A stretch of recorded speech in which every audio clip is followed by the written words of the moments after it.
And so I got a comment by Nick who was asking about Scott Herman's cheat and recovery method. And so essentially what Scott Herman's cheat and recovery method is one heavy cheat set followed by a more controlled set using better form and a lesser intensity, aka a lighter weight. Now within his cheat set, he's using momentum, but he is also consciously focusing on the negative of each rep. And so what are the scientific benefits behind that? Well, it really comes down to muscle fiber recruitment. And to do this, you need to think about the Herman principle. Within the Herman principle, we are told that the more force that you apply, the deeper within the motor unit you are going to recruit.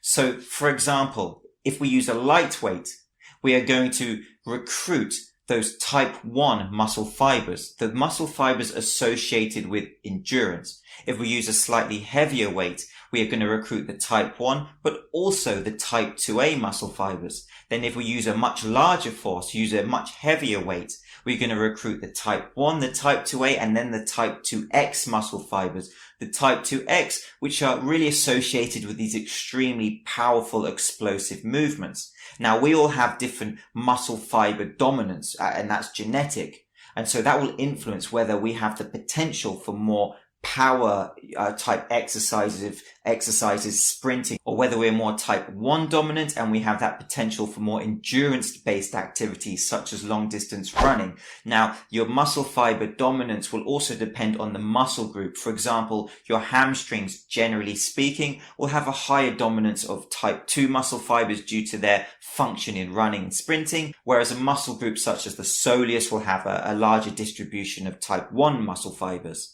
But it's a mistake with the Herman principle just to think of it as using a heavier weight to activate those muscle fibers. That is one very accessible tool we have, but it's about increasing force production. And certainly the nervous system comes into this. And so one other variable that can help to create this force is acceleration. And when I watched Scott Herman's video, he was doing lat pull downs, and it was very noticeable how he was using acceleration during his cheat set in addition to that heavy weight. And so most certainly that cheat set will help to activate those hard to reach type 2 muscle fibers. And those type 2 muscle fibers also have a large potential for muscle growth.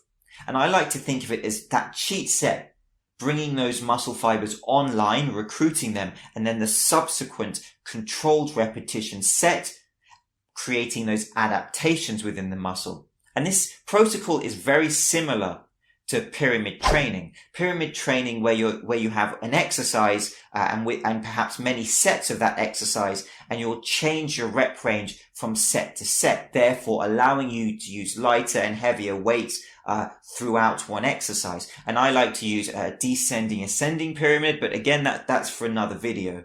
And so I will make a more detailed video about muscle fiber types and also the Herman principle. And so this brings me to the gym bro who may interrupt your session and tell you your form is not correct.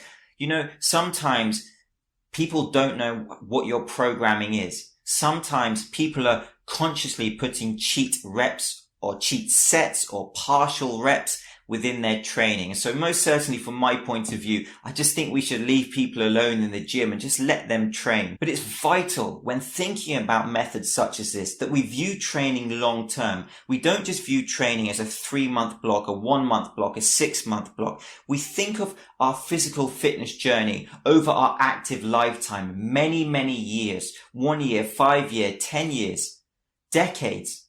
And that will really influence your programming. And if you think of your macro cycles in this way, you'll understand the need for multiple variations within your training to create those adaptations. And so Scott Herman's cheat and recovery method is most certainly one very valid variable that you can put into your training. Now, we have to look at the limitations of any training method. And of course, when you're looking at any exercise without correct form, the issue of injury is prominent. But does that mean you should not do this? Well, no, it doesn't. It just means you need to be honest with yourself and think of where you fit into the training continuum. If you are a beginner, then most likely this is not something that you should do now. But if you are an intermediate to advanced lifter, you're comfortable under the bar, you've created that muscle memory through movements and the motor schema, then most certainly you can put this into your training and you'll be able to do these heavy cheat sets whilst minimizing the risk of injury. And I'm a big proponent of good form. I like to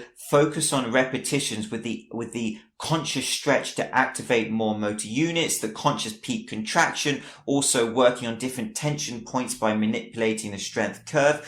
But most certainly there is validity in just pulling heavy weight. And so if you're going to use Scott Herman's method here, I think there's another application, and I think a warm-up is actually very vital if you're going to go straight into these cheat sets. Now, with a warm-up, I'm thinking more of a mobility warm-up. And so we need to avoid the mistake whenever we look at programs such as this, as is this better or is this the best? As I've said, if you're viewing training over many years, there's maybe no better or best. There are just variations which are going to help you to consistently cause those adaptations. And Scott Herman is one of those rare people who has a large YouTube following, and he actually deserves it. And so I'm James Linker. This is Shredder Sports Science. I'll see you soon.